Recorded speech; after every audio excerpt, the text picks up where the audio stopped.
খুঁজে পেয়েছেন, শান্তি লাভের জন্য এখানে এসেছেন। বললেন যীশু খ্রিস্টের মধ্যে শান্তি খুঁজে পেয়েছেন, তার পাপের জন্য তিনি ক্রুশবিদ্ধ হয়ে মারা গেছেন।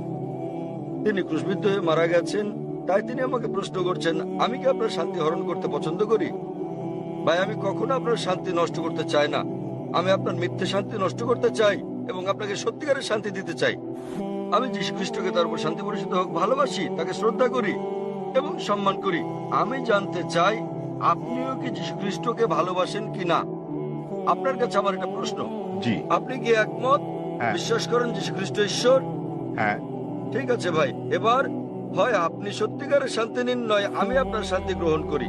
ঠিক? ঠিক আছে। যদি আপনার শান্তি প্রকৃত শান্তি হয়, আমি আমার শান্তি ছেড়ে দিয়ে আপনার সঙ্গে যোগ দেব। ঠিক আছে। এখন আমাকে বললেন যীশু খ্রিস্ট তারপর শান্তি পরিষদ হোক ঈশ্বর। আমি চ্যালেঞ্জ করছি আপনাকে, পারলে বাইবেলের এমন একটা অনুচ্ছেদ দেখান, স্পষ্ট করে বলা একটা অনুচ্ছেদ দেখান, একটা দ্ব্যর্থহীন ভাবে বলা অনুচ্ছেদ দেখান, যেখানে যীশু খ্রিস্ট তারপর শান্তি পরিষদ হোক নিজে বলেছেন যে আমি ঈশ্বর, অথবা আমার উপাসনা করো, তাহলে আমি খ্রিস্টান ধর্ম গ্রহণ করতে রাজি আছি। আপনি বললেন যিশু হলেন ঈশ্বর। মুসলিমদের যতটা সংশ্লিষ্টতা রয়েছে তাতে ইসলাম ধর্ম হচ্ছে একমাত্র খ্রিস্টান ধর্ম বিশ্বাস যাতে যীশু খ্রিস্টকে তার উপর শান্তি পরিষিত হোক বিশ্বাস করতে বলা হয়েছে। কোন মুসলিমই মুসলিম হতে পারবে না যদি সে যীশু খ্রিস্টকে বিশ্বাস না করে। আমরা বিশ্বাস করি যে তিনি সর্বশক্তিমান ঈশ্বরের অন্যতম সেরা পয়গম্বর ছিলেন। আমরা বিশ্বাস করি যে তিনি মসিহ ছিলেন, মানে খ্রিস্ট ছিলেন। আমরা বিশ্বাস করি তিনি জন্ম নিয়েছিলেন অলৌকিকভাবে, কোন পুরুষের সংস্রব ছাড়াই, যা অনেক আধুনিক খ্রিস্টানে বিশ্বাস করে না। আমরা বিশ্বাস করি যে তিনি ঈশ্বরের অনুমতিক্রমে মৃতকে জীবন দান করেছিলেন। আমরা বিশ্বাস করি যে তিনি ঈশ্বরের অনুমতিতে জন্মান্তর কুষ্ঠরোগীদের সুস্থ করেছিলেন। মুসলিম আর খ্রিস্টানরা এখানে একসঙ্গে চলছি, কিন্তু পার্থক্য আছে। যেমনটা আপনি বললেন যে বেশিরভাগ খ্রিস্টান বিশ্বাস করেন যে যীশু খ্রিস্ট নিজেকে ঈশ্বর দাবি করেছেন। পরিষ্কার করে বলা এমন একটিও উক্তি নেই সম্পূর্ণ বাইবেলে যেখানে যীশু খ্রিস্ট নিজেকে বলেছেন যে আমি ঈশ্বর কিংবা আমার উপাসনা করো। যদি এরকম উক্তি দেখাতে পারেন, আমি খ্রিস্ট ধর্ম গ্রহণ করতে প্রস্তুত। যদি তিনি না বলে থাকেন, তাহলে কেন আপনারা বিশ্বাস করেন তিনি ঈশ্বর? আর কোথায় যীশু খ্রিস্ট নিজে বলেছেন যে আপনাদের পাপ নিয়ে তিনি ক্রুশবিদ্ধ হয়ে মারা গেছেন? এই শিক্ষাটা হচ্ছে পলের। আপনারা কি পলকে না যীশু খ্রিস্টকে তার উপর শান্তি বর্ষিত হোক অনুসরণ করছেন? বাইবেলের কোথাও নেই। তাই আমার প্রশ্ন হচ্ছে, যখন যীশু খ্রিস্ট কখনো বলেননি যে তিনি ঈশ্বর, তাকে ভালোবাসবেন, আপনাদের সম্মান করা উচিত। তিনি বলেন যখন তাকে জিজ্ঞাসা করা হলো, যা ছিল প্রথম উপদেশ, সেটা উল্লেখ আছে গসপেল অফ মার্ক অধ্যায় নম্বর 12 অনুচ্ছেদ নম্বর 29। তিনি বলেন, শোনো হে ইসরায়েলগণ, আমাদের প্রভু ঈশ্বর হলেন এক ঈশ্বর। তিনি পূর্বসূরি মুসা আলাইহিস সালামের বাণীর আক্ষরিক পুনরাবৃত্তি করেন। তাই আমি আপনাকে বলছি, যদি আপনি যীশু খ্রিস্টের বাণীগুলো জেনে থাকেন, যদি আপনি বলেন যে খ্রিস্টান সেই ব্যক্তি যে যীশু খ্রিস্ট সাল্লাল্লাহু আলাইহি ওয়াসাল্লামের উপদেশ অনুসরণ করে, যেমন উল্লেখ রয়েছে বুক অফ এফেসিয়ান্স অধ্যায় নম্বর 5 অনুচ্ছেদ নম্বর 18, যে মদ পান করো না। এটা আরো উল্লেখ আছে বুক অফ প্রভাবস অধ্যায় নম্বর 20 অনুচ্ছেদ নম্বর 1। মদ হচ্ছে ব্যঙ্গকারী, প্রতারিতরা এটা গ্রহণ করে। আমরা মুসলিমরা মদ পান করি না, কিন্তু অনেক খ্রিস্টানই পান করে। এছাড়াও আমরা মুসলিমরা শুকরের মাংস খাই না, যেমন বাইবেলে উল্লেখ আছে বুক অফ লেভিটিকাস অধ্যায় নম্বর 11 অনুচ্ছেদ 7 ও 8, বুক অফ ডিউটেরোনমি অধ্যায় 14 অনুচ্ছেদ নম্বর 8, বুক অফ আইজায়া অধ্যায় নম্বর 65 অনুচ্ছেদ 2 থেকে 5। তোমরা শুকরের মাংস খাবে না। আমরা মুসলিমরা শুকরের মাংস খাই না, কিন্তু খ্রিস্টানদের বেশিরভাগই খাই। যীশু খ্রিস্টকে তার উপর শান্তি বর্ষিত হোক তার জন্মের 8ম দিনে খাতনা করা হয়েছিল। এটা আছে গসপেল অফ লুক অধ্যায় নম্বর 2 অনুচ্ছেদ নম্বর 21। আমরা মুসলিমরা খাতনা করি, কিন্তু বেশিরভাগ খ্রিস্টানই তা করে না। যদি খ্রিস্টান মানে এটা হয় যে ব্যক্তি যীশু খ্রিস্ট সাল্লাল্লাহু আলাইহি সাল্লামের বাণী অনুসরণ করে, তাহলে আমি গর্বের সাথে বলি মুসলিমরা খ্রিস্টানদের চেয়ে অনেক ভালো খ্রিস্টান। তাহলে কোথায় আপনারা যীশু খ্রিস্টের উপদেশ মেনে চলেন আর বলেন যে আপনারা তার উপাসনা করেন? তো ভাই, বাইবেলের এমন একটা অনুচ্ছেদ আপনি উল্লেখ করেন যেখানে যীশু খ্রিস্ট তার নিজের মুখে দ্ব্যর্থহীন ভাষায় বলেছেন যে আমি ঈশ্বর কিংবা আমার উপাসনা করো। ডক্টর জাকির নায়েক। জি ভাই। আমার প্রশ্নটি ছিল শান্তির উপর, এবং আমার সেই শান্তি রয়েছে। আমি কোনো কিছু প্রমাণ কিংবা আপনার সঙ্গে ভিন্নমত পোষণ করার জন্য কিছু মুখস্থ রাখতে কিংবা বলতে আসি। আমি যা বলতে চাই তা হচ্ছে শান্তি, যা আমার বিশ্বাস থেকে এসেছে। কারণ আমরা সবাই পাপী এবং আমাদের পাপ মোচনের জন্য ত্যাগ স্বীকার করা প্রয়োজন। তবে তা আমাদের কাজের মাধ্যমে নয়, বরং এটা বিশ্বাস করার মাধ্যমে যে ঠিক আছে, যীশু খ্রিস্ট আমার পাপের প্রায়শ্চিত্ত করে গেছে। ভালো, তাহলে আপনি একমত যে যীশু খ্রিস্ট সব মানুষের পাপ মোচন করে গেছেন। আপনি কি ব্যাপারে একমত? ঠিক আছে, বিশ্বাস ঠিক আছে। তাহলে ধরুন আপনার মতো একজন খ্রিস্টান যে যীশু খ্রিস্টকে বিশ্বাস করে, সে আপনার স্ত্রীকে ধর্ষণ করলো, তাহলে কি সে স্বর্গে না নরকে যাবে? মাফ করবেন। যদি একজন খ্রিস্টান এসে আপনার স্ত্রীকে ধর্ষণ করে যে বিশ্বাস করে যীশু খ্রিস্ট তার পাপের জন্য মারা গেছেন, তাতে যে পাপই করুক না কেন তার পাপ মোচন হয়ে গেছে। তো না। যীশু খ্রিস্ট যদি তার পাপের জন্য মারা গিয়ে থাকেন, এর অর্থ সব খ্রিস্টান পুরুষরা নারী ধর্ষণ করলে কোনো পাপ হবে না, না? কখনই না। কেন কখনো নয়? আপনি তো বললেন, যদি আপনি কোনো বলেছেন, ব্যক্তি আপনি তো বললেন ভাই, আপনি বললেন আপনার কর্ম আপনাকে স্বর্গে নেবে না, এটা আপনার বিশ্বাস। তাহলে যদি বিশ্বাস করেন যীশু খ্রিস্ট আপনার পাপের জন্য মারা গেছেন, যদি ধর্ষণ করেন, ডাকাতি করেন, যদি অন্য মানুষকে নির্যাতন করেন, তাহলে কি আপনি স্বর্গে যেতে পারবেন? সে খ্রিস্টানই নয়, যদি সে এমন কাজ করে, সহজ কিন্তু ব্যাপার। তিনি তো যীশু খ্রিস্টকে বিশ্বাস করেন, এমন খ্রিস্টান অনেককে না। আমি চিনি। এর মানে এটা ভুল ধারণা, ঠিক আছে? বাইবেলে লেখা আছে ঠিক। এমনকি শয়তানরাও যীশু খ্রিস্টকে বিশ্বাস করে, কিন্তু তারা তাকে অনুসরণ করে না। ঠিক, ঠিক আছে, তারা অনুসরণ করে না। আপনি কি যীশু খ্রিস্ট ভাই সাল্লাল্লাহু আলাইহি ওয়াসাল্লামকে অনুসরণ করেন? জি। আপনার কি খতনা করানো হয়েছে? তাহলে না, আমাকে খতনা করা তাহলে হয়নি। কেন আপনি যীশু খ্রিস্টকে অনুসরণ করেন না? যীশু খ্রিস্টকে অষ্টম দিনে খতনা করানো হয়েছিল। আপনি একজন ডক্টর, জি। ঠিক? আপনি জানেন খতনা স্বাস্থ্যগত দিক দিয়ে কত সেটা উপকারী। আমার হাতে ছিল না, তাহলে সেটা ছিল কেন আমার আপনি- পিতামাতার হাতে। তো এখন আপনি করতে পারেন, কোনো সমস্যা নেই। অবশ্যই। আপনি চাইলে সাহায্য করবো আমি। 1 নম্বর পয়েন্ট। 2 নম্বরটা হচ্ছে, আপনি কি শুকরের মাংস খান ভাই? না, কেন আপনি শুকরের মাংস খান না? ওল্ড টেস্টামেন্টে তা উল্লেখ আছে ঠিক। এবং ঈশ্বর তা উল্লেখ আপনি কি করেছেন। মাদক সেবন করেন? আপনি কি মদ পান করেন? না, ভালো। আপনি কি বিশ্বাস করেন যীশু খ্রিস্ট ঈশ্বর? যিশু ঈশ্বর, যিনি মানুষ রূপে পৃথিবীতে এসেছিলেন। কোথায় এটা উল্লেখ আছে বাইবেলের কোন অনুচ্ছেদে আমাকে বলেন? বাইবেলে কোন অনুচ্ছেদে? হ্যাঁ, বাইবেলের কোন অনুচ্ছেদে? কোন অনুচ্ছেদে কোথায় যীশু খ্রিস্ট নিজে বলেছেন যে তিনি ঈশ্বর? ধরেন যদি কেউ আপনাকে ঈশ্বর বলে, আপনি কি বিশ্বাস করবেন আপনি ঈশ্বর? কেউ যদি আমাকে ঈশ্বর বলে, আমি তা বিশ্বাস করব? এই বিষয়টা মনে রাখা দরকার। যীশু খ্রিস্ট কখনো নিজেকে ঈশ্বর দাবি করেননি। প্রকৃতপক্ষে আপনি গসপেল অফ ম্যাথিউ অধ্যায় নম্বর 19 অনুচ্ছেদ 16 ও 17 দেখবেন, এক ব্যক্তি যীশু খ্রিস্টের কাছে এসে বলল, ও গুড মাস্টার, কি ভালো কাজ করলে আমি অনন্ত জীবনে প্রবেশ করতে পারবো? তখন যীশু খ্রিস্ট তারপর শান্তি পরিশুদ্ধ হোক বললেন, কেন তুমি আমাকে ভালো বলছো ঈশ্বরকে বাদ দিয়ে? কেন তুমি আমাকে গুড বলছো? একটি মাত্র গুড আছে, আর তা স্বর্গের ঈশ্বর। এবং তুমি যদি অনন্ত জীবন পেতে চাও, তাহলে উপদেশ বাণী মেনে চলো। তিনি কখনোই বলেননি যদি স্বর্গে যেতে চাও তোমরা আমাকে ঈশ্বর বলে বিশ্বাস করো। তিনি কখনো বলেননি যে তোমরা বিশ্বাস করো আমি তোমাদের পাপের জন্য মারা গেছি। তিনি বলেছেন যদি স্বর্গে যেতে চাও তাহলে উপদেশ বাণী মেনে চলো। আর এই উপদেশগুলো কি? ডাকাতি করো না, তোমরা মদ খেও না, প্রতিবেশীর স্ত্রীর প্রতি লালসা করো না। উপদেশ অনুযায়ী কাজ করলে তা তোমাকে স্বর্গে পৌঁছে দেবে। যীশু খ্রিস্ট কখনোই বলেননি যে তিনি ঈশ্বর ছিলেন। তাহলে আপনারা কেন বলছেন যে যীশু খ্রিস্ট তারপর শান্তি পরিষদ হোক ঈশ্বর? আপনারা তার বাণী মানছেন না। আমি বলিনি যে যিশু ঈশ্বর, আমি বলেছি আমার মনে শান্তি আছে এবং এই শান্তি ভাগ করে নিতে চাই। ভাই, অনেক মানুষ আছে শয়তানের পূজা অর্চনা করার একটা দল আছে, আপনি কি জানেন? আপনি কি এ ব্যাপারে শয়তানের পূজা সচেতন? অর্চনা করার অনেক ঠিক, দল। তাই তারা শয়তানের পূজা করে শান্তি পায়, তবে তা মিথ্যে শান্তি। তাই তো আপনাকে মিথ্যে শান্তি থেকে বের করে নিয়ে এই সত্যিকারের শান্তি দিতে চাই আমি। আপনি যাকে শান্তি বলছেন সেটা প্রকৃত শান্তি নয়। আপনি একটা ভুয়া ঈশ্বরের উপাসনা করছেন। যীশু খ্রিস্ট তারপর শান্তি পরিষিত হোক কখনো বলেননি তিনি ঈশ্বর।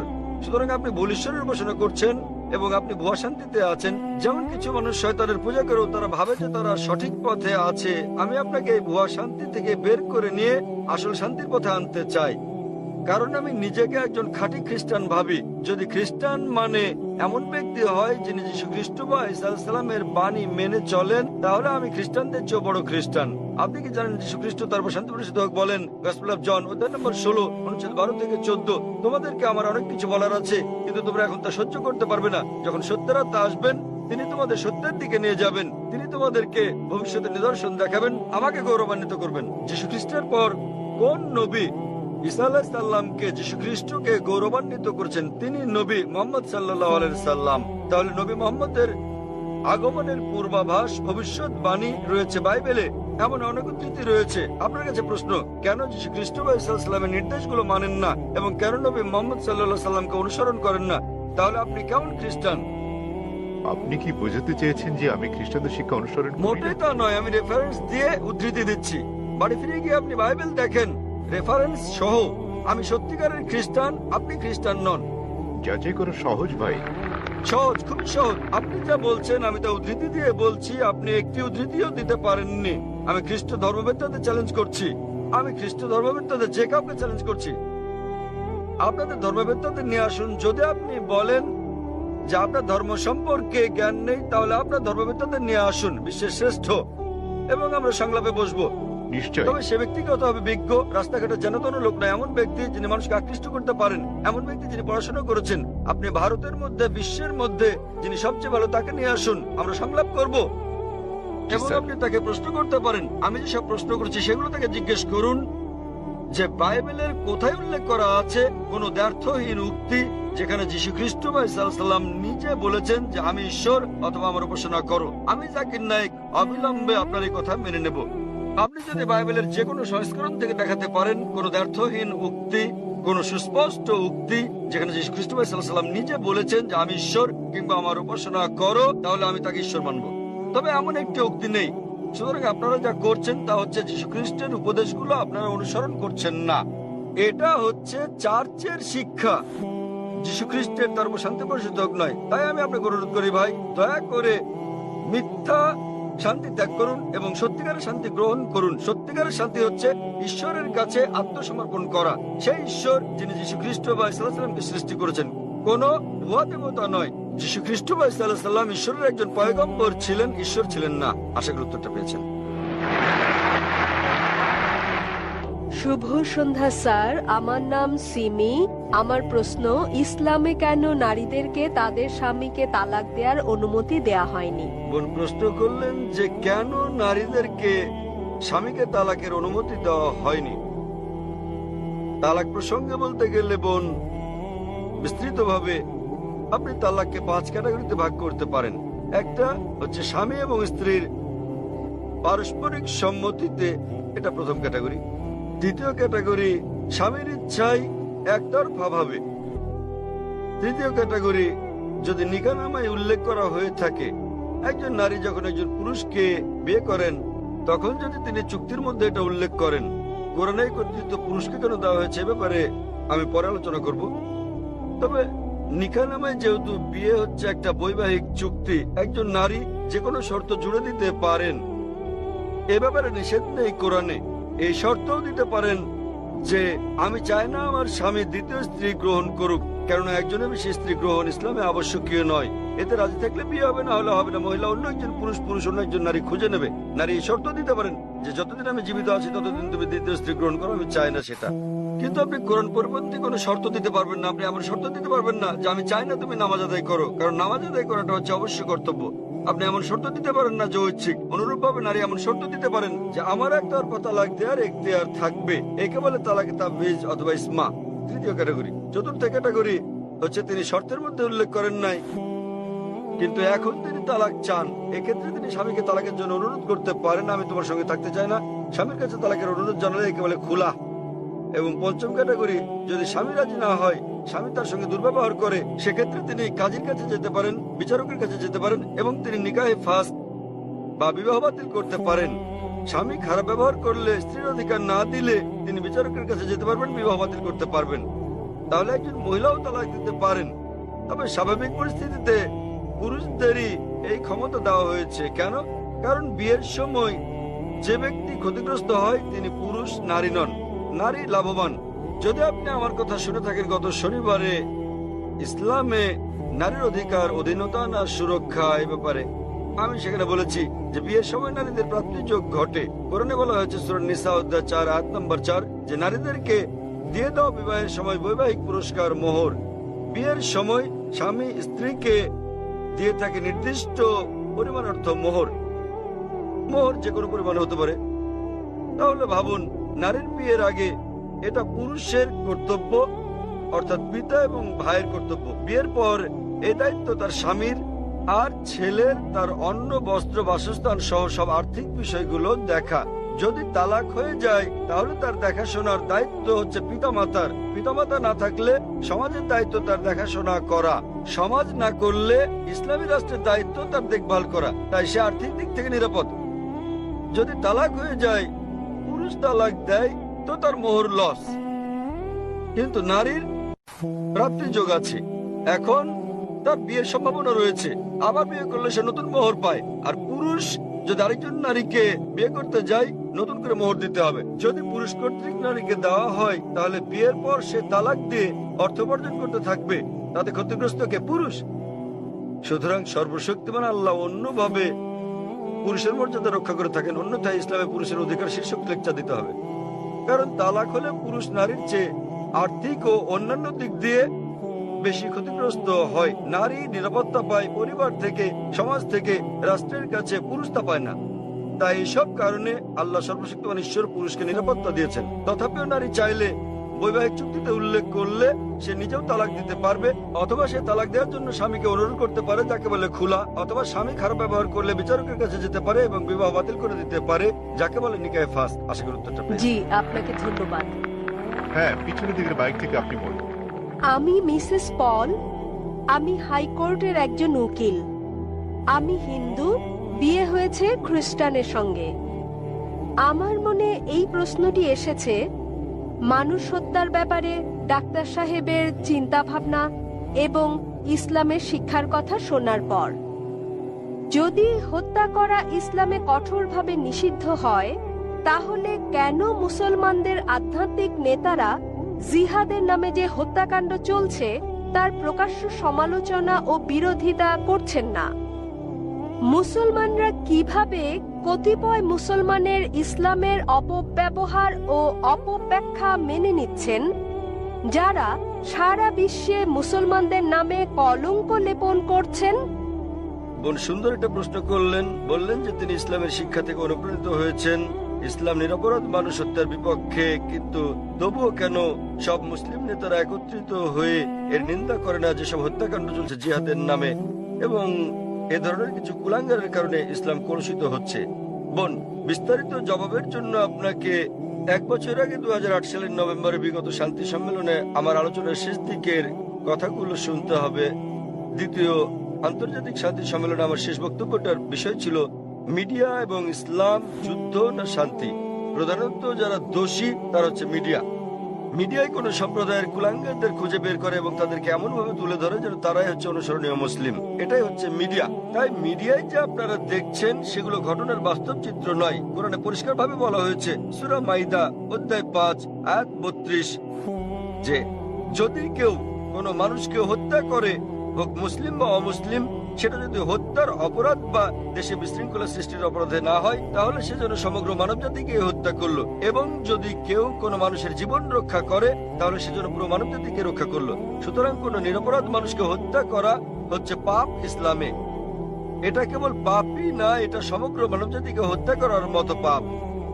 তাই যারা হত্যাকাণ্ড ঘটায়, বিভিন্ন ঘটনা ঘটে, রাস্তা দিয়ে চলার সময় বোমা বিস্ফোরণ ঘটে ইত্যাদি, নিরপরাধ মানুষকে হত্যা করা সম্পূর্ণ নিষিদ্ধ। এটা অত্যন্ত পরিষ্কার। এবং যখন আমি গিয়েছিলাম ইউএসএ, যখন গিয়েছিলাম ইউকে, যে মুসলিম সংগঠনগুলো রয়েছে তারা নিন্দা জানিয়েছে। আপনারা জানেন লন্ডনে পাতাল রেল স্টেশনে বোমা বিস্ফোরণ ঘটেছিল, আমরা তার নিন্দা জানিয়েছি। আমি ইউএসএ গিয়েছি, দেখেছি যে মুসলিম সংগঠন 9/11 ঘটনা নিন্দা জানিয়েছে। আমি তাদের সঙ্গে একমত, তাদের সঙ্গে আমি একমত। 9/11 যে ঘটেছিল, কয়েক হাজার মানুষ নিহত হয়েছিল, এটা নিন্দনীয় কাজ। কে এটা করেছে আমি জানি না, আমি বলছি না যে মুসলিমরা করেছে, এটা হচ্ছে মিডিয়া। তারা বলছে কোনো প্রমাণ নেই, কোনো প্রমাণ নেই।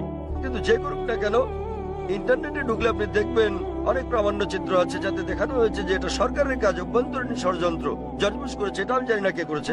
তবে যেই করুক, 9/11 টুইন টাওয়ারে বোমা হামলার ঘটনায় হাজার হাজার নিরপরাধ মানুষ হত্যা করা, এটা নিন্দনীয়। 50 জনের বেশি মানুষ মারা গেছে লন্ডনের বাতালের বোমা হামলার ঘটনায়, সেটাও নিন্দনীয়। 2 বছর আগে জুলাই মাসে বোম্বেতে ট্রেনে যে বোমা হামলার ঘটনা ঘটে, সেখানে 100-এরও বেশি মানুষ নিহত হয়, এটাও নিন্দনীয়। কিন্তু এখানেই থামলে চলবে না। একইভাবে আমি আফগানিস্তানে হাজার হাজার মানুষ হত্যারও নিন্দা জানাই, নিন্দা করি। ইরাকে হাজার হাজার মানুষ হত্যার, ফিলিস্তিনে হাজার হাজার মানুষ হত্যার নিন্দা করি। আমি একে শ্বেত সন্ত্রাসবাদ বলি। আপনারা জানেন তারা কি করছে? তারা ক্ষেপণাস্ত্র পাঠাচ্ছে, তারা পাঠাচ্ছে বোমা। আপনারা জানেন ফিলিস্তিনিরা তারা লড়াই করছে ইটপাটকেল দিয়ে, আর তাদেরকে বলা হচ্ছে সন্ত্রাসী। আপনারা জানেন আমেরিকা বোমা পাঠাচ্ছে, প্যাট্রিয়ট ক্ষেপণাস্ত্র, গুচ্ছ বোমা পাঠাচ্ছে। এই গুচ্ছ বোমা যখন কোথাও পড়ে, তখন এটা অনেকগুলো বোমায় বিভক্ত হয়। এভাবে হাজার হাজার আফগানকে হত্যা করা হচ্ছে। কিন্তু কেন? এটা কাপুরুষোচিত কাজ। সেজন্য সমাপনী বক্তৃতায় আমি বলেছিলাম গত কয়েক শতাব্দীর সবচেয়ে বড় সন্ত্রাসী জর্জ বুশ। 1 নাম্বার। জর্জ বুশের মতো এত মানুষ আর কেউ হত্যা করেনি। এখন তিনি আর ক্ষমতায় নেই। ইরাকে তিনি ওষুধের ওপর নিষেধাজ্ঞা আরোপ করেন এবং জর্জ বুশের কারণে ইরাকের 5 লাখ শিশু নিহত হয়। আমরা ভালো করে জানি। এমনকি যদি একমত হয়ে যায় সেখানে একজন লোক লুকিয়ে আছে, এই লোকটি যে বিন লাদেন, তার তো কোনো প্রমাণ নেই। যদি তিনি লুকিয়েও থাকেন, ভাবুন সেক্ষেত্রে আপনি একজন মানুষের জন্য হাজার হাজার মানুষকে হত্যা করছেন। এটা দুঃখজনক। আমরা দেখতে পাচ্ছি যে এটা মিডিয়া তুলে ধরছে। মিডিয়া যা তুলে ধরছে তা হচ্ছে মুসলিমরা এই কাজ করেছে। আমি জানি বোন, কুলাঙ্গার আছে, আমাদের সম্প্রদায়ে কুলাঙ্গার আছে, সব সম্প্রদায় তো কুলাঙ্গার রয়েছে। ভারতীয় মিডিয়া কাশ্মীর নিয়ে কথা বলে, কতবার বলেছে আসাম নিয়ে, নকশাল মাওবাদীদের নিয়ে। আপনি জানেন ভারতের জন্য সবচেয়ে বড় হুমকি হচ্ছে মাওবাদীরা। তারা কি করছে? তারা থানায় বোম মারছে, তারা পুলিশ হত্যা করছে। ভারতের বেশিরভাগ হত্যাকাণ্ডই ঘটায় মাওবাদীরা, কমিউনিস্টরা, এলটিটি, হিন্দুরা। কিন্তু কে তাদেরকে বলছে হিন্দু সন্ত্রাসী? আপনি আসামে গেলে দেখবেন খ্রিস্টান সন্ত্রাসী। হিন্দুরা যখন সন্ত্রাস করে তখন আপনারা বলেন এলটিটিই, লিবারেশন তামিল টাইগার্স ইলম। আপনি যুক্তরাজ্যে গেলে দেখবেন আইআরএ, আইরিশ রিপাবলিকান আর্মি, তারা ক্যাথলিক। প্রোটেস্ট্যান্ট আর ক্যাথলিকদের মধ্যে বিস্তর তফাৎ রয়েছে। কেউ তাদেরকে ক্যাথলিক সন্ত্রাসী বলছে না কেন? তাহলে আমরা কি দেখছি? কোন ধর্ম নিরপরাধ মানুষকে হত্যা করতে শেখায় না, কিন্তু মুসলিমদের চেয়ে অমুসলিমরাই বেশি নিরপরাধ মানুষকে হত্যা করছে। তথাকথিত মুসলমান যারা নিরপরাধ মানুষকে হত্যা করে তারা আসলে মুসলিম নয়, তারা কোরআন এবং নবীর শিক্ষা অনুসরণ করে না। কিন্তু মিডিয়া কি করছে? তারা এইসব কুলাঙ্গারদের খুঁজে বের করে তাদেরকে অনুসরণীয় মুসলিম হিসেবে তুলে ধরছে। তাই প্রথমে দোষ দিতে হবে মিডিয়াকে। মিডিয়া বানাতে পারে কালোকে সাদা, দিনকে রাত, হিরোকে ভিলেন, ভিলেনকে হিরো। আপনি আমার লেকচার শুনতে পারেন সন্ত্রাস কি মুসলিমদের একচেটিয়া, তাহলে বিস্তারিত জানতে পারবেন ইনশাআল্লাহ। ধন্যবাদ। শুভ সন্ধ্যা স্যার। Good evening. আমার নাম রাহুল গাওকার এবং আমি একজন ছাত্র। আমি ইসলাম ধর্ম সম্পর্কে আপনার কাছে জানতে চাই, অন্যান্য মুসলমানদের তুলনায় কেন শিয়া মুসলমানদের কম গুরুত্ব দেয়া হয়। আমি আমার এক মুসলমান বন্ধুর কাছে শুনেছি তাদেরকে শিয়া পরিবারের পানীয় পান করার অনুমতি দেয়া হয় না। পানীয় না, ঠিক আছে? আমি আসলে জানতে চাই, এও বলা হয়ে থাকে যে ইরাকে সাদ্দাম হোসেন যা করেছেন, তিনি রাসায়নিক গ্যাস প্রয়োগ করেছেন, তিনি শিয়াদের উপর নৃশংসতা চালিয়েছেন, যা দ্বিতীয় বিশ্বযুদ্ধের সময় ইহুদিদের উপর হিটলারের নির্যাতনের সঙ্গে তুলনীয়। তাহলে এটিকে কি আপনি অবিচার মনে করেন না? আমি আরো জানতে চাই, প্রকৃতপক্ষে পূর্বে শিয়ারা ইসলাম ধর্মে যে ভুল করেছে তারা আজও তার প্রায়শ্চিত্ত করে যাচ্ছে কিনা? ভাই প্রশ্ন করলেন যে শিয়াদের কেন নিচ বললে গণ্য করা হয়, তারা কি অপরাধ করেছে, সাদ্দাম হোসেন কেন তাদেরকে হত্যা করেছে, যেমন জার্মানিতে হিটলার রাসায়নিক অস্ত্র দিয়ে ইহুদিদের হত্যা করেছে ইত্যাদি। ভাই ইসলামে কোনো শিয়া সুন্নি নেই, কোনো শিয়া সুন্নি নেই ইসলামে। অনেক লোক আছে। আমি উত্তরটা দেই, আমি উত্তর দেব। আপনার প্রশ্নের উত্তর দেওয়ার পর আপনি বলবেন। ইসলামে কোনো শিয়া সুন্নি নেই। কোরআনে বলা হয়েছে সূরা আলে ইমরান অধ্যায় 3 আয়াত নম্বর 103, ওয়াতাসিমু বিহাবলিল্লাহি জামিআ ওয়া লা তাফাররাকু। তোমরা আল্লাহর রজ্জু শক্ত করে ধরো এবং পরস্পর বিচ্ছিন্ন হও না। আমাদেরকে আল্লাহর রজ্জু ধরতে হবে, এটা কোরআন এবং নবী মুহাম্মদ সাল্লাল্লাহু আলাইহি ওয়াসাল্লামের সহিহ হাদিস। যদি আপনি এই রজ্জু ধরেন তাহলে আপনি খাঁটি মুসলিম। ইসলামে শিয়া সুন্নি নেই এবং ইসলামে কোনো ভাগ নেই। কোরআন বলছে সূরা আনাম অধ্যায় নম্বর 6 আয়াত নম্বর 159, হে নবী, নিশ্চয়ই যারা খণ্ড বিখণ্ড করেছে, অনেক দল করেছে ইসলাম ধর্মকে, তাদের সাথে আপনার কোনো সম্পর্ক নেই। আল্লাহ বিচার দিবসে তাদের ব্যাপারটা দেখবেন। এবং আমাদের নবী মুহাম্মদ সাল্লাল্লাহু আলাইহি ওয়াসাল্লাম বলেছেন যে মুসলিমদের মধ্যে 73টি দল হবে, এর মধ্যে কেবলমাত্র একটি দল যাবে জান্নাতে। সাহাবাগণ জিজ্ঞেস করলেন কোন দলটি? যারা অনুসরণ করবে আমাকে এবং আমার সাহাবীদের, যারা কোরআন এবং নবীর সহিহ হাদিস মেনে চলবে তারা। সুতরাং কোরআন বলছে ধর্মকে খণ্ড বিখণ্ড করো না। আমাদের নবী বলেন, এমনকি কোরআনে বলা হয়েছে কিছু লোক থাকবে তারা দল সৃষ্টি করবে। কতটা? 73টা। যে দল সঠিক পথে থাকবে তারা বিভাজন সৃষ্টি করবে না। সুতরাং যে কেউ নিজেকে মুসলিম ছাড়া অন্য কিছু বললেও শব্দটি হবে মুসলিম। মুসলিম মানে যে নিজের ইচ্ছাকে আল্লাহর কাছে সমর্পণ করেছে। নবী কি ছিলেন? তিনি শিয়া ছিলেন না সুন্নি ছিলেন? তিনি কি ছিলেন? তিনি ছিলেন মুসলিম। এবং এর আগে আমি বোনকে যে জবাব দিয়েছি তাতে ছিল সূরা আলে ইমরান অধ্যায় 3 আয়াত নম্বর 64 বলা হয়েছে, ফাকুলু শাদু বিআন্না মুসলিমুন। সাক্ষী থাকো যে আমরা মুসলিম। বিচার করার জন্য আপনি কি করবেন মুসলিমরা ঠিক না ভুল পথে চলছে? আপনি দেখবেন কোরআন। মোহাম্মদ, জাকির, সুলতান, আব্দুল্লাহ, যে কোনো নাম হোক, কোনো সমস্যা নেই। নিজেকে পরীক্ষা করতে বলেন। যদি সে কোরআন এবং নবীর নির্ভরযোগ্য বাণী, বুখারী, মুসলিম ইত্যাদি অনুসরণ করে তাহলে সে খাঁটি মুসলিম। যদি সে নবীর প্রকৃত শিক্ষার বাইরে যায়, বুখারী, মুসলিম এবং অন্যান্য সহিহ হাদিসের বাইরে যায় এবং কোরআনের বিপক্ষে যায়, তাহলে সে প্রকৃত মুসলিম নয়।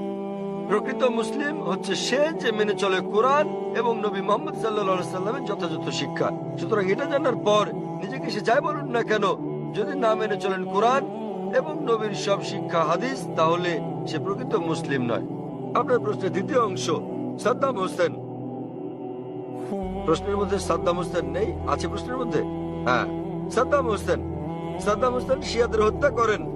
ভাই, আমি জানি না তিনি শিয়াদের হত্যা করেছেন কিনা, এটা মিডিয়া বলছে, কিন্তু হোক সাদ্দাম হোসেন, হোক হিটলার, হোক জর্জ বুশ, যে কোনো নিরপরাধ মানুষকে হত্যা করে শিয়া সুন্নি বাদ দেন, যদি সে হত্যা করে নিরপরাধ কোনো হিন্দু, নিরপরাধ খ্রিস্টান, নিরপরাধ ইহুদিকে, তাহলে সেটা বড় অপরাধ।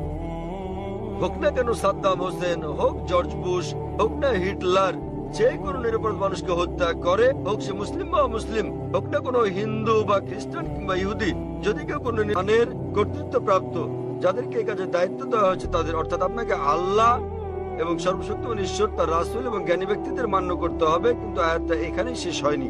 আরো বলা হয়েছে যদি তারা কোনো বিষয়ে একমত হতে না পারে তো আল্লাহ তার রাসূলের উপর ছেড়ে দাও। যদি কেউ আপনাকে কিছু বলে, আপনি তা কোরআন এবং সহিহ হাদিস দিয়ে যাচাই করুন সেটা ঠিক না ভুল। এ কারণে যে কোনো আলেম যাই বলুক না কেন, তার কোনো মূল্য নেই ইসলামে। স্যার, সেখানে বিষয় হচ্ছে আল্লাহ সর্বশক্তিমান ঈশ্বর এবং তার বার্তাবাহক। কোন আলেম কিছু বললে তা যদি কোরআন এবং সহিহ হাদিসের সঙ্গে মিলে তো আমরা গ্রহণ করি, আর যদি কোরআন হাদিসের বিপরীতে হয় তা প্রত্যাখ্যান করি। স্যার, কোন ব্যক্তি নিজেকে মুসলিম বলে দাবি করলে আপনি তাকে বলবেন, قل هاتوا برهانكم প্রমাণ দাও إن كنتم صادقين। যদি সত্যবাদী হও। সে কারণেই যখন আমি প্রশ্নের উত্তর দেই, আমি কোরআন এবং সহিহ হাদিসের রেফারেন্স দেই, যা আমি বলছি, যা ডক্টর জাকির নায়েক বলছেন, তা কিছুই নয় ইসলামে, কোনো মূল্য নেই তার। আমি যা বলি ইসলামে তার মূল্য হচ্ছে শূন্য। যা কোরআন বলছে, সর্বশক্তিমান ঈশ্বর বলছেন, যা আমাদের প্রিয় নবী মুহাম্মদ সাল্লাল্লাহু আলাইহি সাল্লাম বলছেন, তা মূল্যবান। তাই আমি যা দিচ্ছি তা হচ্ছে রেফারেন্স। যারা জানেন না আমি তাদের রেফারেন্স দিচ্ছি। আমার উত্তরের ভিত্তি কোরআনের বিভিন্ন আয়াতের শিক্ষা, আমার জবাবের ভিত্তি নবীর বাণী, সহিহ বুখারী, খণ্ড নাম্বার ইত্যাদি প্রমাণ হিসেবে। সুতরাং তারা যা বলেন তার মূল্য আছে, আমি যা বলি মূল্য নেই। আশা করি উত্তরটা পেয়েছেন। আমরা পুরুষদের সারির মাঝের দিকের মাইক থেকে পরবর্তী প্রশ্নটি নেব। সকলকে শুভ সন্ধ্যা এবং শুভ সন্ধ্যা ডক্টর নায়েক। আজ আমি এক মানুষ কথা বলছি মানবতার পক্ষে। এখানে ডক্টর নায়েক রয়েছে, আমরা আপনার নাম জানতে পারি দয়া করে? আমি চিরাগ, এবং দয়া করে আমার ধর্ম জিজ্ঞাসা করবেন না। ডক্টর নায়েক, আপনি সম্ভবত মুসলিম পরিবারে জন্মগ্রহণ করেছেন, তাই আপনি মুসলমান, তাই আপনি সেটাই অনুমোদন করছেন। যদি আপনি হিন্দু পরিবারে জন্ম নিতেন তাহলে আজ আপনার হিন্দু ধর্ম হতে পারত। এক্ষেত্রে আমি মনে করি চরম জাতি কেন্দ্রিকতা থেকে আপনি ভাবছেন আপনার ধর্ম, সংস্কৃতি, বিশ্বাস ও ধারণা শ্রেষ্ঠ, তাই আপনি বলছেন যে শিখ অথবা আর্য সমাজ বা যে ধর্মেই প্রতিমা পূজা পরিত্যাগ করার কথা বলা হয়েছে সেটি আপনি সমর্থন করেছেন। আমার মতে একই জায়গায় ঘুরপাক না খেয়ে মানবতার ব্যাপক ধর্ম নিয়ে আমাদের আলোচনা করা উচিত। কোনো মন্তব্য কিংবা যুক্তি? ভাই, স্যার, খুব সুন্দর একটা প্রশ্ন করেছেন। তিনি বলেছেন মুসলিম পরিবারে জন্ম নেওয়ার কারণে আমি ইসলাম ধর্ম অনুমোদন করছি। হতে পারতো আমি যদি হিন্দু পরিবারে জন্ম নিতাম তাহলে হিন্দু ধর্মই পছন্দ করতাম আমি, এবং আমি শিখ ধর্ম ও আর্য সমাজকে সমর্থন করি, কারণ আমার দৃষ্টিভঙ্গির সঙ্গে তাদের মিল আছে এবং এর আশেপাশে আমি বিচরণ করছি। বরং আমার আরো বৃহৎ পরিসরে কথা বলা উচিত ছিল। খুব ভালো প্রশ্ন। হ্যাঁ ভাই, আমি আপনার সাথে একমত। 19 বছর বয়স পর্যন্ত আমি মুসলমান ছিলাম, কারণ আমার পিতা মুসলমান ছিলেন। বয়স 19 বছর হওয়ার পর আমি তুলনামূলক ধর্ম অধ্যয়ন করা শুরু করলাম। এখন আমি ব্যক্তিগত পছন্দে মুসলমান। আর বিশ্বাস করেন, যদি আপনি ইসলামের চেয়ে ভালো কোনো ধর্ম আমাকে দেখাতে পারেন তাহলে আজই আমি সেই ধর্ম গ্রহণ করতে প্রস্তুত আছি। আজই। স্যার, আমি মানবতার ধর্মের কথা বলছি। ভাই, আমি বলবো জি জি আমি বলছি, যদি কেউ ইসলামের চেয়ে ভালো কোনো ধর্ম তা যুক্তি দিয়ে, বৈজ্ঞানিক তথ্য দিয়ে প্রমাণ করতে পারেন তাহলে আমি গ্রহণ করতে প্রস্তুত আছি। আপনি বলছেন মানবতার কথা। কে মানবতার নামে গ্রন্থ রচনা করেছেন? মহাত্মা গান্ধী। কে লিখেছেন? আপনি জানেন একজন মুসলমান ভালো মুসলমান হতে পারবেন না যদি তিনি ভালো মানুষ না হন। সে কথা সব ধর্মেই বলে, ভাই, সব ভাই ধর্মে আমাকে বলে। শেষ করতে দিন। জি স্যার, আপনি এখানে আমার জবাব শোনার জন্য এসেছেন নাকি আপনার মত জানাতে এসেছেন? আমি একটি সুস্থ আলোচনা চাই এবং যৌতুক ভাই, সিদ্ধান্তে পৌঁছাতে চাই। এটা কোনো বিতর্ক প্রতিযোগিতা নয়। হ্যাঁ, একেবারে না। তাহলে আমি আমার কখনো উত্তর বলিনি। শুনুন, উত্তর শোনার পর আপনি মন্তব্য করতে পারেন। ঠিক আছে। আমাকে শেষ করতে দিন। আপনি কথা যোগ করছেন, তার মানে আমার উত্তর আপনি শুনছেন। চালিয়ে যান। শুনুন মনোযোগ দিয়ে। জি, আপনার মনের মধ্যে মহাভারতের কাহিনী চলছে, কি করে শুনবেন? দয়া করে যখন চালিয়ে যান। আপনি আপনার প্রশ্নের সময় কি আমি আপনাকে বাধা দিয়েছিলাম? দয়া করে চালিয়ে যান। আমি কি বাধা দিয়েছি? আপনি না, আপনি বাধা দেননি। দয়া করে চালিয়ে যান। সবকিছু লেখা আছে, প্রশ্ন করতে আসছেন, আমি কিভাবে আমি বলেছি। আমি জবাব দিচ্ছি, শুনুন। হ্যাঁ, তাতে এটা আমার কি? জবাব। তাহলে কেন আপনি মন্তব্য করছেন? দয়া করে বলুন স্যার, দয়া করে বোঝার চেষ্টা করুন। আমাকে আপনার উত্তর বলুন। আমার উত্তর শুনলে আপনি বুঝতে পারবেন, অন্যথায় লাখ লাখ মানুষ বুঝলেও আপনি একই প্রশ্নই করে যাবেন। আমি একজন চিকিৎসক। এক ব্যক্তি একা দুটো বিষয়ের প্রতি মনোযোগ দিতে পারে না। উত্তর শুনুন, উত্তর দেওয়া হলে আর সমস্যা থাকবে না। তাহলে আপনাকে বুঝতে হবে, আপনি মানবতার কথা বলছেন। আপনি প্রথমেই বলেছেন আমার ধর্ম জানতে চাইবেন না, পরে আপনি বলছেন আমি মানবতার পক্ষে। সর্বপ্রথম আপনি আপনার দৃষ্টিভঙ্গি শনাক্ত করতে লজ্জিত, তারপর আপনি মানবতার কথা বলছেন। আমি আপনার কাছে জানতে চাই, মানবতা নামের বইটি কে লিখেছেন? এরকম কোনো বই আছে কি? মানবতার কোনো দিক নির্দেশনা আছে? আমি আপনাকে বলছি, ভালো মানুষ না হয়ে একজন মুসলমান ভালো মুসলমান হতেই পারে না। সব ধর্ম বলে না। আমি বলার জন্য দুঃখিত যে আপনি অন্যান্য ধর্মগ্রন্থ অধ্যয়ন করেননি। আমি আপনাকে বলতে পারি, আমি উদ্ধৃতি দিতে পারি বেদ থেকে, অন্য হিন্দু ধর্মগ্রন্থ থেকে, বাইবেল থেকে উদ্ধৃতি দিতে পারি যেগুলো মানবতার বিরুদ্ধে যায়। আমি অন্য ধর্মের সমালোচনা করতে আসিনি।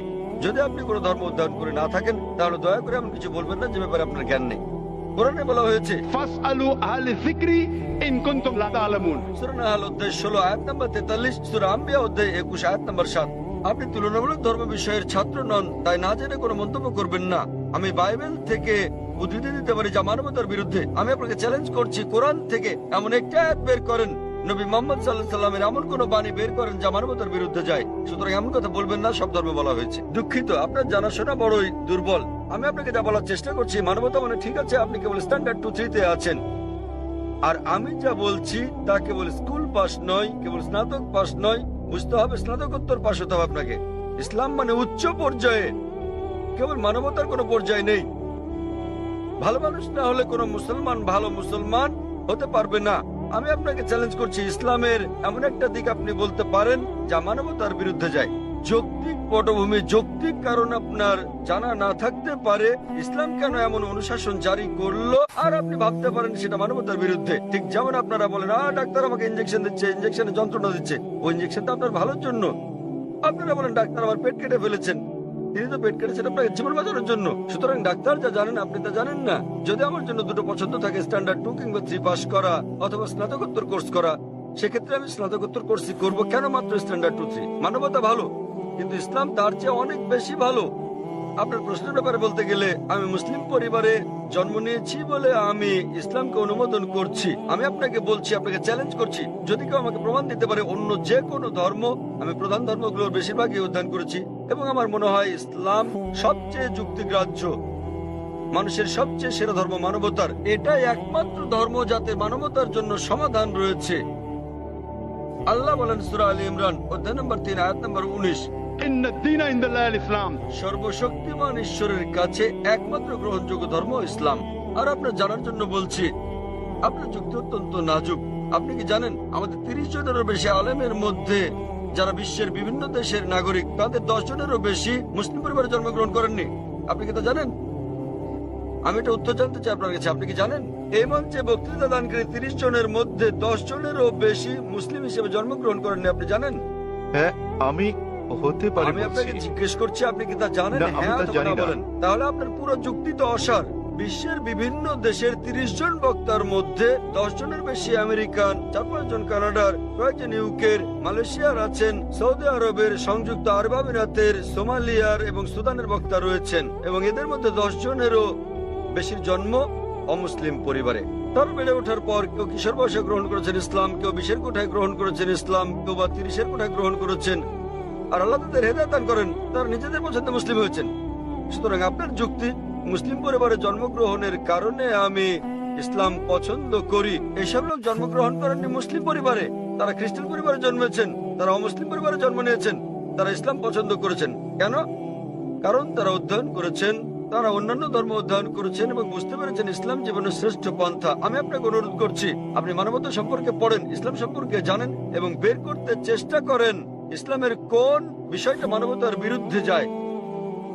তাহলে আপনি জানতে পারবেন সবচেয়ে ভালো ধর্ম। আমি আপনার ধর্ম সম্পর্কে জিজ্ঞেস করছি না, আমি আপনাকে সর্বোত্তম ধর্মটা গ্রহণ করতে বলছি। এবং জীবনের সর্বোত্তম পথ, মানবতার একমাত্র সমাধান হচ্ছে ইসলাম।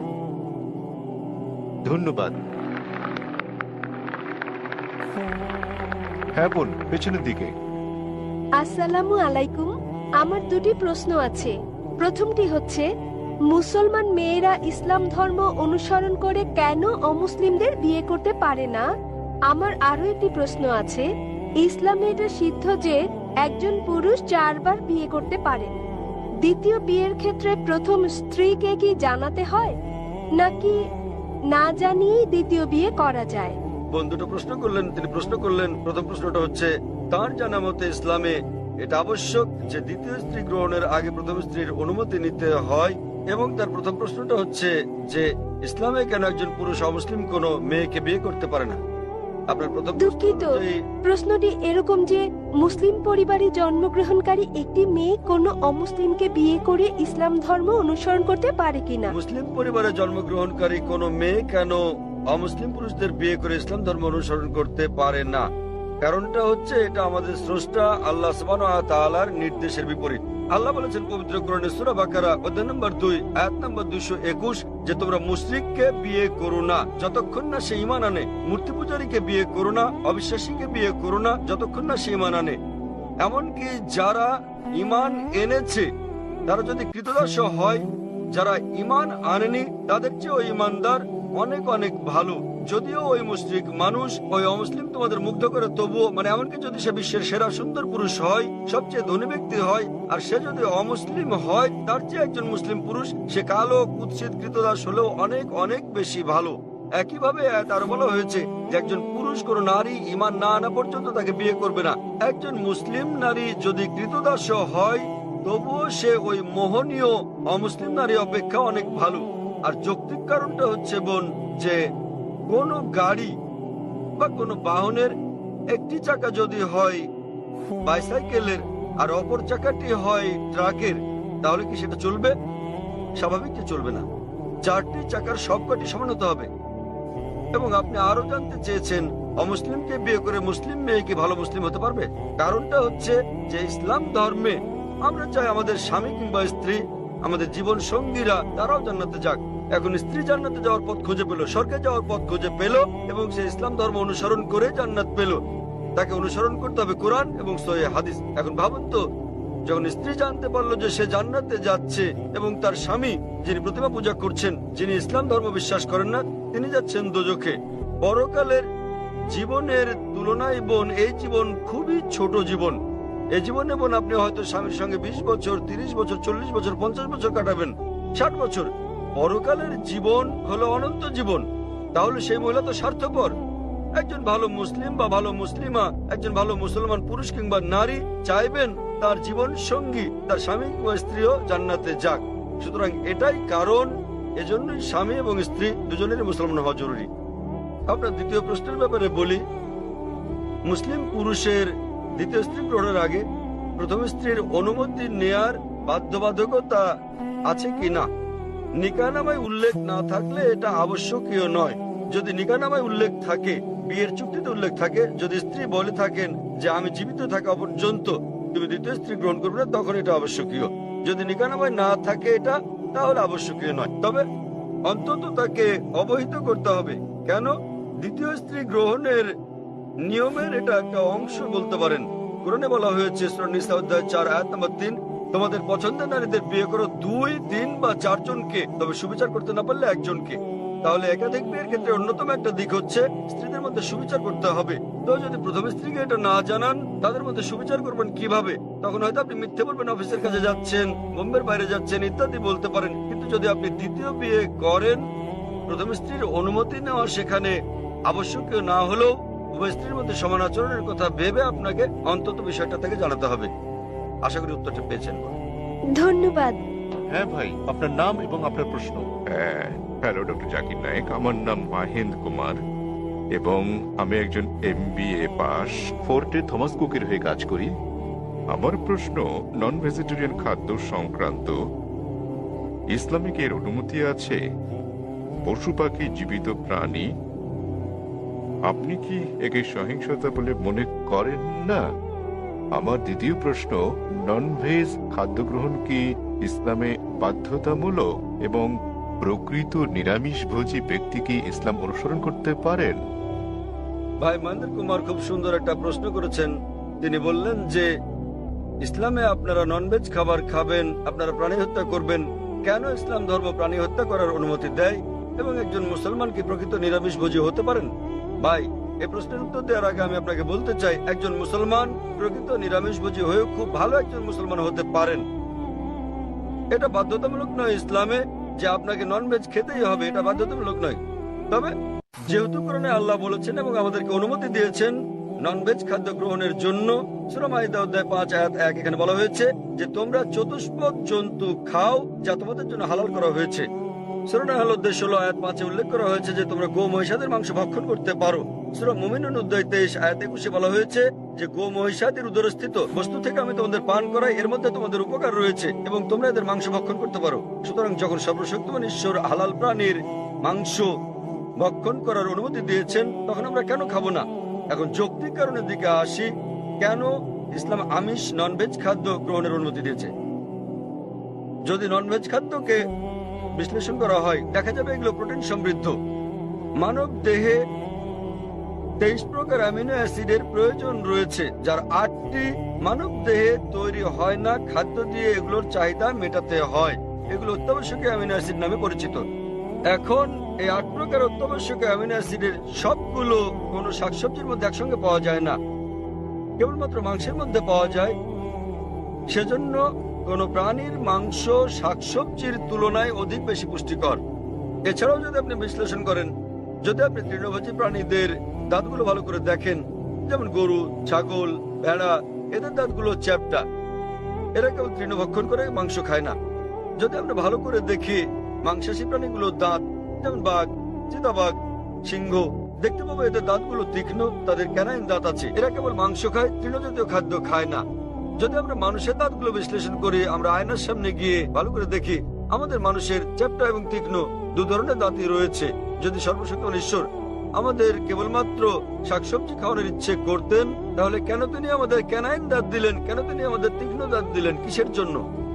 স্বাভাবিকভাবে বোঝা যায় প্রাণীজ খাবার খাওয়ার জন্য, মাংস খাওয়ার জন্য।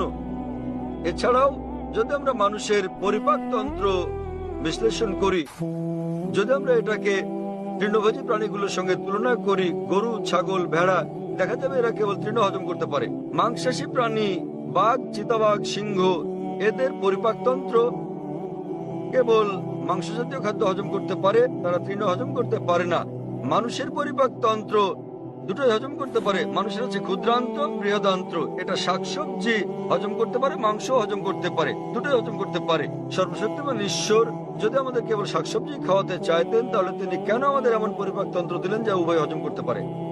বিশ্লেষণে দেখা গেছে হিন্দুদের অনেকের ধারণা যে হিন্দু ধর্ম মাংস জাতীয় খাদ্য খাওয়া নিষিদ্ধ করেছে। প্রকৃতপক্ষে যদি আপনি পড়েন, মনুস্মৃতিতে উল্লেখ আছে অধ্যায় নম্বর 5 শ্লোক নম্বর 30, সর্বশক্তিমান ঈশ্বর খাদ্য হিসেবে কিছু প্রাণীকে সৃষ্টি করেছেন আর কিছুকে করেছেন খাদক। যেসব প্রাণীকে খাদ্য হিসেবে সৃষ্টি করা হয়েছে সেগুলো খেলে কোনো পাপ হবে না। মনুস্মৃতি অধ্যায় 5 শ্লোক 31 বলছে যে সর্বশক্তিমান ঈশ্বর কিছু প্রাণী বলির জন্য সৃষ্টি করেছেন, তাদের জবাই করলে পাপ হবে না। মনুস্মৃতি অধ্যায় 5 শ্লোক 40 বলা হয়েছে যে বলিদানের পশু বলি দেওয়ার জন্য অনুমতি আছে, এটা ঈশ্বরের বিধান। সুতরাং হিন্দু ধর্মে প্রাণীর মাংস খাওয়ার অনুমতি আছে। বেদ ও অন্যান্য ধর্মগ্রন্থ পড়লে দেখবেন সাধু সন্তরা প্রাণীর মাংস খেতেন, এমনকি গরুর মাংস খেতেন। মহাভারত পড়লে দেখবেন অনুশাসন পর্ব অধ্যায় নম্বর 88, যখন পাণ্ডবরা একত্রে মিলিত হয়, যুধিষ্ঠির যিনি পাণ্ডবদের বড় ভাই, তিনি বিশ্বকে জিজ্ঞেস করেন যে কোন খাদ্য আমাদের যজ্ঞে পূজায় দেওয়া উচিত যাতে করে আমাদের পূর্বপুরুষ সন্তুষ্ট হয়। তো ভীষ্ম উত্তর দিলেন যে যদি আপনি লতাপাতা গুল্ম শাকসবজি দেন তাহলে আমাদের পূর্বপুরুষেরা 1 মাসের জন্য সন্তুষ্ট থাকবে। যদি আপনি দেন মাছ তাহলে 2 মাস, যদি তাদেরকে মাংস দেন তাহলে 3 মাস, যদি খরগোশ দেন তাহলে 4 মাসের জন্য, যদি ছাগল দেন তাহলে 5 মাস, যদি লবণযুক্ত শুকরের মাংস দেন তাহলে 6 মাস, যদি তাদের পাখি দেন তাহলে 7 মাস, যদি হরিণ দেন তাহলে 8 মাস। এভাবে খাদ্য তালিকা ক্রমশ বড় হতে থাকে। বলা হয়েছে যদি মহিষ দেন তো 11 মাস, যদি দেন গোমাংস আপনি তাহলে আমাদের পূর্বপুরুষেরা পুরো 1 বছর সন্তুষ্ট থাকবে। এবং যদি ছাগলের লাল মাংস কিংবা গন্ডারের মাংস দেন তাহলে তারা অনন্তকাল সন্তুষ্ট থাকবেন। সুতরাং হিন্দু ধর্ম মতে প্রাণীর মাংস খাওয়া কোনো পাপ নয়। হিন্দু ধর্মাবলম্বী অনেকে জীবিত প্রাণী হত্যা না করার অহিংস দর্শনে উদ্বুদ্ধ হয়ে মাংস খেতেন না, তারাও খেতে শুরু করেছেন। কিন্তু এমনকি এই অহিংস দর্শন, যেমন আপনি বলেছেন যে জীব হত্যা করা হচ্ছে পাপ, ভাই আপনি কি জানেন যে উদ্ভিদেরও প্রাণ আছে? আপনি কি এটা জানেন ভাই? জি। তাহলে জীব হত্যা যে পাপ আপনি বলেন, সেক্ষেত্রে উদ্ভিদ লতাপাতা ইত্যাদি হত্যা পাপ, তাহলে কেন আপনি সেগুলো খাবেন? একমত, খুব ভালো। এছাড়াও এমন কিছু লোক আছে যারা বলে ঠিক আছে ভাই জাকির, আমি একমত যে উদ্ভিদেরও প্রাণ আছে, কিন্তু তারা তো ব্যথা অনুভব করে না, তাই উদ্ভিদ হত্যা করা জীবজন্তু হত্যা করার চেয়ে কম পাপ। যে বিষয়টা মনে রাখতে হবে তা হচ্ছে বিজ্ঞান আজ উন্নত, আমরা জানতে পেরেছি যে উদ্ভিদও ব্যথা অনুভব করে, কিন্তু উদ্ভিদের কান্না মানুষ শুনতে পায় না। কারণ মানুষ যে শব্দ তরঙ্গ শুনতে পায় তার মাত্রা 20 সাইকেল থেকে 20,000 সাইকেল পার সেকেন্ড পর্যন্ত, এর নিচের বা বেশি মাত্রা শব্দ তারা শুনতে পায় না। আমেরিকার এক কৃষক উদ্ভিদের কান্নাকে মানুষের শ্রবণ তরঙ্গে রূপান্তর করেছিলেন এবং উদ্ভিদগুলো কান্নাকাটি করলে পানি চাইলে তিনি বুঝতে পারতেন। আরেক ব্যক্তি এসে আমাকে যুক্তি দিয়ে বললেন, ভাই জাকির, আমি আপনার সঙ্গে একমত যে উদ্ভিদের প্রাণ আছে এবং তারা ব্যথা অনুভব করে, তবে উদ্ভিদের 2টো ইন্দ্রিয় কম আছে প্রাণীদের ইন্দ্রিয় সংখ্যার তুলনায়। সুতরাং উদ্ভিদ হত্যা করা প্রাণী হত্যা করার চেয়ে অনেক কম পাপ। আমি আপনাকে জিজ্ঞেস করি ভাই, মনে করেন আপনার ভাই, আপনার বড় ভাই, তিনি জন্ম থেকেই বধির ও বোবা। যখন সে বড় হলো তখন কেউ তাকে হত্যা করলো, তাহলে কি আপনি বিচারককে বলবেন যে মহামান্য এই হত্যাকারীকে আপনি কম শাস্তি দিন, কেননা আমার ভাই 2টো ইন্দ্রিয় কম ছিল, তিনি শুনতে পেতেন না, কথা বলতে পারতেন না? আপনি কি কথা বলবেন? বরং আপনি বলবেন খুনিকে দ্বিগুণ শাস্তি দেওয়া হোক, কারণ আমার ভাই কানে শুনতেন না, বলতে পারতেন না, তিনি মাসুম ছিলেন, নির্দোষ ছিলেন তিনি। তাই ইসলামে 2টো বা 3টি ইন্দ্রিয়ের কোনো প্রশ্ন নেই। কোরআনে বলা হয়েছে সূরা বাকারা অধ্যায় 2 আয়াত 168, যেসব হালাল বস্তু দেওয়া হয়েছে সেগুলো খাও, যে সকল খাদ্য হালাল সেগুলো তোমাদের জন্য পবিত্র, সেগুলো খেতে পারো। এত সত্ত্বেও ব্যক্তিগতভাবে আমার কোনো সমস্যা নেই যদি অমুসলিমরা প্রাণীর মাংস না খায়, আমার কোনো সমস্যা নেই। কেবল তারা যখন বলে পশু পাখির মাংস খাওয়া পাপ, এক ধরনের অপরাধ, শুধু তখনই আমি জবাবটা দেই। অন্যথায় ভারতের অমুসলিমরা যদি পশু পাখির মাংস না খায় সেটা আমার জন্য ভালো। যদি ভারতের সকল অমুসলিমরা মাংস খেতে শুরু করে তাহলে খাসি গরুর মাংসের দামটা বেড়ে যাবে, তখন আমার মাংস খাওয়ার খরচটাও বেড়ে যাবে। তাই ব্যক্তিগতভাবে আমার কোনো সমস্যা নেই। আশা করি ভাই আপনি উত্তরে সন্তুষ্ট হয়েছেন। হ্যাঁ, নিশ্চয়।